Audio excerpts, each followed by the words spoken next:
Sintonize o seu sono. Como dormir melhor e viver com mais energia. Um podcast da Renascença em parceria com a Linde Saúde.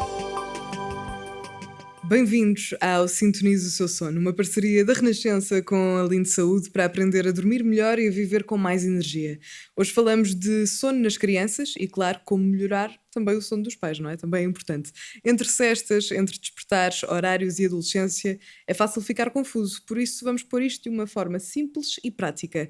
Hoje temos connosco então a doutora Núria Madureira, pediatra e especialista nas áreas de pneumologia e sonos pediátricos, que é a nossa convidada. Muito bem-vinda, Núria. Obrigada, é um gosto. Obrigada.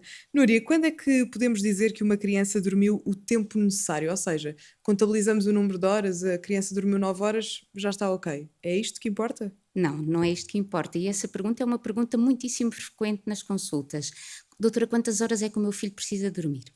Ora bem, nós sabemos que a necessidade de sono varia com a idade. À medida que nós crescemos, a necessidade de sono, em termos de idade pediátrica, vai diminuindo. Um recém-nascido precisa dormir mais ou menos 14 a 17 horas nas 24 e quando chegamos à adolescência, essa necessidade de sono reduziu para 8 a 10 horas. Portanto, à medida que a criança vai crescendo, precisa dormir menos, mas há sempre ali um número que varia em função da idade, mas também em função da criança. Por exemplo, é normal uma criança de 3 anos, nas 24 horas, essa criança dormir 10 horas, o que corresponderia a dormir uma sesta de 1 hora e 9 horas durante a noite. Mas também será normal se essa criança precisar dormir 16 horas. Há percentis de sono também que transmitem variabilidade e, portanto, os pais, mais do que um número mágico, devem ter uma noção de... Por exemplo, aos 3 anos o meu filho deve dormir, por norma, em média, a maior parte das crianças dorme entre 10 a 13 horas e eu tenho que ver é o comportamento durante o dia, se esse comportamento é um comportamento de quem dormiu bem, de quem dormiu o número de horas suficientes. E nas crianças nós temos que estar um bocadinho atentos, porque enquanto que na adolescência e na idade adulta dormir pouco ou dormir mal se traduz em sonolência diurna, dores de cabeça, alguma dificuldade em concentração, que a idade escolar é dificuldades de aprendizagem, numa criança mais pequena nós temos exatamente o contrário. Um miúdo que dorme pouco ou mal, uma criança em idade pré-escolar que dorme pouco ou mal, é uma criança muito enérgica, parece que estão ligados à ficha, irritabilidade constante, muitas birras, muitos comportamentos de oposição. Isto pode ser um sinal de ter dormido pouco ou mal. Portanto, aquilo que é fundamental é balizarmos o número de horas e depois percebermos como é que o nosso filho está durante o dia. Se o meu filho nas 24 dorme 10 horas, tem 3 anos, dorme 10 horas e durante o dia está bem, eu não tenho que estar preocupado se no infantário me dizem que o filho não sei quem dorme mais ou dorme menos. Não se compara, não é? Não se compara. Doutora, até quando é que se devem manter as cestas? O tema das cestas é um tema muitíssimo importante, principalmente no nosso país, em que a regulação em termos de cestas não existe, e existe sim uma imensa heterogeneidade do ponto de vista de infantários. Portanto, nos infantários públicos há uma suspensão da cesta aos 3 anos e depois nos infantários privados ou semi-privados fica muito em função daquilo que a direção entende. Mas a verdade é que a cesta é uma necessidade biológica de parar, de dormir durante o dia. E essa necessidade tem a ver com o facto de, ao longo do período em que está acordada, a criança vai acumulando informação e essa informação, para ser armazenada, implica que a criança durma. E ela não consegue estar todo o dia acordada sem parar para armazenar informação. Então, a cesta surge por uma necessidade biológica de reorganizar as nossas redes neuronais, de armazenar informação, transferi-la da zona de memória de curta duração para longa duração e, no fundo, depois a seguir eu posso voltar a estar acordado para ter mais informação. Esta necessidade varia nas crianças com a idade e com as suas características do neurodesenvolvimento. Portanto, da mesma forma que existe variabilidade na idade em que se começa a andar, na idade em que se começa a falar, também existe variabilidade na idade em que se suspende a cesta. E, portanto, é normal que aos 3 anos cerca de 50% das crianças deixem de dormir a cesta, aos 4 anos 75% das crianças deixam de dormir a cesta, aos 5 anos 85% das crianças deixam de dormir a cesta. Aquilo que deveríamos fazer era partir para uma abordagem individual da necessidade da cesta, ou seja, eu tenho uma criança com 3 anos, tenho uma sala de meninos com 3 anos, eu tenho que perceber quais destes precisam e quais destes não precisam, porque eu, ao suspender a cesta precocemente, e ao contrário muito da ideia enraizada na população, se deixar de dormir vai passar a dormir melhor durante a noite, isto não é verdade. Uma criança que precisa dormir a cesta, se suspender essa cesta precocemente, o que vai acontecer é, ponto 1, do ponto de vista da sua capacidade de aprendizagem, ao longo do dia vai ficar comprometida. Ponto 2, ao final do dia, quando vai para casa, muitas vezes adormece. Adormece no transporte para casa, depois às vezes nem acorda, já nem janta, ou então acorda com uma birra tremenda e o final do dia é difícil. E dormir a sesta pode comprometer o sono noturno, porque a criança, se precisava de dormir a sesta, está em privação de sono, está muito irritada e é muito mais difícil adormecer. Portanto, eu acho que o caminho que temos que ter em termos de sociedade é compreender que a sesta é um direito e que deve ser individualizada. E a abordagem nos infantários deve ser no sentido de perceber nesta criança as necessidades especiais de sesta. Como fazemos as necessidades especiais do ponto de vista da alimentação, porque existem menus variados em função da criança, e como fazemos as necessidades especiais em termos de aprendizagem. Devemos previgiliá-la e adquirir e dar-lhe a importância que ela merece.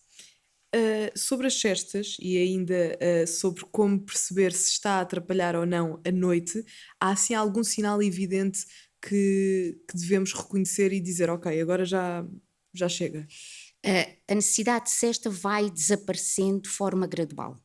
E muitas vezes o que acontece é que os próprios pais, no fim de semana, vamos imaginar uma criança que dorme a sesta no infantário, no fim de semana começam a perceber-se que é muito mais difícil a criança ir dormir. A pergunta que eu costumo fazer é como é que ela chega ao final do dia? Porque se a criança no fim de semana não dorme a sesta e chega ao final do dia um bocadinho mais cansada, mas consigo dar-lhe banho, vamos brincar, conseguimos jantar e fazer toda uma rotina serenamente, muito provavelmente ela já está a abandonar a necessidade de sesta. Se pelo contrário chega ao final do dia com uma birra tremenda e eu já não consigo fazer nada dela, então aí eu tenho que continuar a manter a sesta e perceber que esta mudança pode ser no espaço de meses. Portanto, muitas vezes no infantário coloca-se a questão de aos 3 anos, diga-me o que é que precisa ao seu filho aos 3 anos em termos de sesta. Mas se calhar aos 3 anos e meio isto já mudou. Para os pais, o melhor barómetro é o que se passa no fim de semana. E perceber que em função do fim de semana, se for possível, então falar com o infantário e tentarmos fazer um período de transição em que alguns dias durma e outros já não durma. E ver como é que a criança está em termos de bem-estar ao final do dia. Núria, quais é que são os principais distúrbios do sono numa criança? Quando falamos, por exemplo, de insónias, de despertares, terrores noturnos? As crianças têm muitos dos distúrbios de sono dos adultos. Ok. Falamos muitas vezes no síndrome da apneia obstrutiva de sono. Ele também existe em idade pediátrica, cerca de 35% das crianças ressona, e destas 35% das crianças que ressona, 1/5 vai ter um síndrome da apneia obstrutiva de sono. E aqui falamos em 2 períodos da vida muito importantes. Um é mais ou menos ali entre os 2 e os 6 anos, 2 e 7 anos, e que tem a ver com o crescimento das amígdalas e das adenoides, que são um fator de risco para a obstrução da via aérea superior e, portanto, para o aparecimento do ressonar e das paragens na respiração. E depois na adolescência com a obesidade, e sabemos que a obesidade, a idade pediátrica, tem um crescimento enorme ao longo dos últimos anos e, portanto, isso também contribui para um aumento do síndrome da apneia obstrutiva de sono. E, na verdade, essa é uma das causas mais frequentes na consulta. Portanto, mais uma vez, chamar a atenção de que ressonar não é normal, a idade pediátrica não é normal, não é como o pai já tem um problema, a criança também tem um problema e deve ser referenciado. Não é hereditário? Não, tem um componente hereditário, okay, efetivamente, mas esta hereditariedade não é uma hereditariedade normal e saudável. Portanto, é uma hereditariedade problemática e, portanto, temos que a valorizar na criança e no pai. Uma das outras questões extraordinariamente frequentes é a insónia. Portanto, a insónia pode ocorrer em 10 a 30% das crianças nos primeiros 5 anos de vida, pode ocorrer em cerca de 18% dos adolescentes e é uma causa muito frequente de consulta, que muitas vezes, particularmente nos primeiros anos de vida, é desvalorizada. Isso não é normal, passa com a idade. E muitas vezes nós temos pais num intenso sofrimento. Pais que não descansam, pais que não dormem, crianças que não descansam e estamos à espera que passe com a idade ou vamos fazer porque a vizinha disse assim ou o avô disse assim ou a avó disse assim e nós temos de ter atenção que este problema é um problema prevalente e um problema com consequências, quer para a criança, quer para esta família. E o que é que são os terrores noturnos? Os terrores noturnos, Pelo contrário, são uma situação muito frequente em idade pediátrica, podem ocorrer em até 40% das crianças, mas que é considerada uma situação benigna. O que é que isto quer dizer? Os terrores noturnos são uma parassónia, ou seja, são um evento estranho durante a noite e que ocorrem durante um tipo de sono que é o sono non-REM, é um ciclo de sono profundo, onde não há sonhos. E o que acontece, eu costumo explicar isso aos pais desta forma, é que parte do nosso cérebro está a dormir, nesse tipo de sono profundo, em que não há sonhos de forma significativa, mas há uma outra parte que está acordada, e é a parte que me permite sentar-me na cama, chorar e gritar. Isto ocorre tipicamente no início da noite, de repente os pais acordam com a criança aos gritos e vão lá e tentam consolá-la, e ela não é consolável. E não é consolável porque está a dormir. E se eu não fizer nada, este episódio cessa tranquilamente, sem perturbar o sono da criança, porque no fundo ela está a dormir. Os terrores noturnos são uma característica frequente em idade pediátrica nos primeiros anos de vida, porque são reflexo de imaturidade do sistema nervoso central, e à medida que este cérebro vai amadurecendo, deixam de ser frequentes. Mas atenção, que temos de ter aqui uma coisa importante, é que eles serão mais frequentes se a criança tiver uma privação de sono, e serão mais frequentes se a criança tiver outro distúrbio de sono. Portanto, se tem terrores noturnos que ocorrem todas as noites, que ocorrem mais do que uma vez por noite, em que me parece que a criança no dia seguinte não está bem, isto justifica que se procure atenção médica. Se pelo contrário são ocasionais, 1 a 2 vezes por mês, ou há uma fase em que claramente acontece mais, mas depois deixa de acontecer, e a minha criança está perfeitamente no dia seguinte, bem, então devemos aguardar. E quando falamos da insónia infantil, doutora, o que é suposto fazer? Qual é que é o tratamento para a insónia numa O criança? tratamento da insónia na criança passa essencialmente pela utilização de estratégias comportamentais, porque a insónia na criança, excluindo as causas físicas para a insónia, é uma insónia comportamental. E isto tem muito a ver com o facto de, por exemplo, a insónia tipo associações ao início de sono está relacionada com a criança adormece de determinada maneira. E, como todos dormimos por ciclos, no final de cada ciclo ela vai ter um breve microdespertar e precisa que tudo esteja exatamente como quando ela adormeceu. Agora vamos imaginar uma criança que adormece ao colinho da sua mãe, vamos dar uma idade, por exemplo, 15 meses, ao colo da mãe, a mamar. E depois é colocada no berço. Se passarem mais ou menos 2, 3 horas, ela vai perceber, espera aí, eu não estou ao colo da minha mãe, eu não estou a mamar. E vai chorar. E o que é que vai querer? O colo da mãe e o berço. Então o tratamento desta situação passa pela modificação deste comportamento no adormecer, no sentido de promover de forma progressiva e lenta uma autonomia no sono, ou seja, ensinar este nosso bebê de 15 meses a adormecer de forma mais tranquila no seu berço e menos dependente do adulto. Claro que isto é difícil, mas execuível, e passa muito por a noção de que os pais têm que ter, que é preciso estar motivado, ser consistente no que estamos a fazer, porque muitas vezes uns dias deito no berço, outros dias não deito, e temos que ter a noção de que é importante ensinar esta autonomia no sono. Uma criança que dorme mal vai ser um adulto que dorme mal? Há estudos que mostram que sim, há estudos que mostram que cerca de 43% das crianças com insónia vêm a ter insónia na idade adulta, principalmente se esta insónia se manteve na adolescência, e portanto um adolescente com insónia tem cerca de 5 a 6 vezes probabilidades de dormir mal e de ter insónia em idade adulta.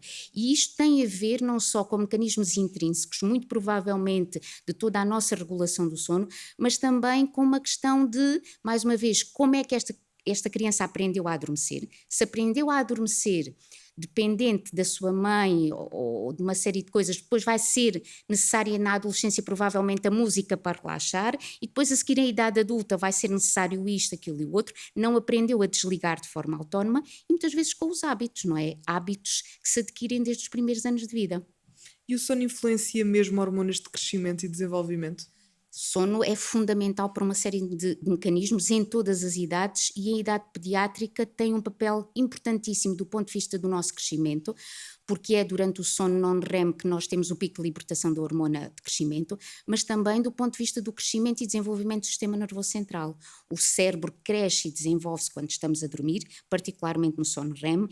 Do ponto de vista da aprendizagem, tudo o que existe, reorganização neuronal, e que ocorre nos primeiros anos de vida de forma muito intensa, acontece quando estamos a dormir. E, portanto, se a criança não tiver um sono em qualidade ou quantidade suficiente, nós de alguma forma estamos a comprometer este normal crescimento e normal desenvolvimento. E agora, se calhar, para descansar os pais ou não, é normal os adolescentes dormirem até mais tarde no fim de semana? É normal, mas não é desejável. Ou seja, nós temos que ter noção de que quando chega à adolescência, na puberdade, há alterações no nosso sono. Nós começamos a produzir a melatonina mais tarde, portanto vamos ter sono mais tarde, 2 horas mais tarde, e acordar 2 horas mais tarde. Por outro lado, a acumulação da pressão de sono também se faz de forma mais lenta. Portanto, estes dois mecanismos propiciam a que o adolescente esteja acordado, por exemplo, até às 11, meia-noite, mas precisasse de estar a dormir até às 10. Isto estaria tudo muito bem se os horários da escola acompanhassem o ritmo biológico, mas não acompanham. Portanto, a escola muitas vezes até começa muito mais cedo do que é em idades mais precoces e, portanto, às 8 da manhã tem que estar na escola. Isto faz com que haja aqui uma desregulação e uma tentativa, uma noção clara de privação de sono durante a semana. O que é que o adolescente faz? Tenta compensar no fim de semana. Só que se eu estiver a dormir até ao meio-dia, que é relativamente frequente, só ao meio-dia é que vai haver o frenar da produção da melatonina e é que vai haver o início da acumulação de pressão de sono. E, portanto, eu estou a comprometer a noite a seguir.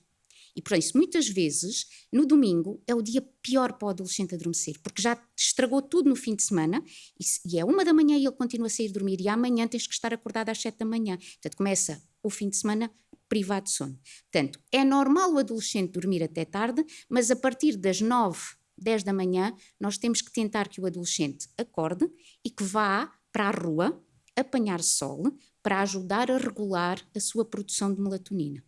Precisamente.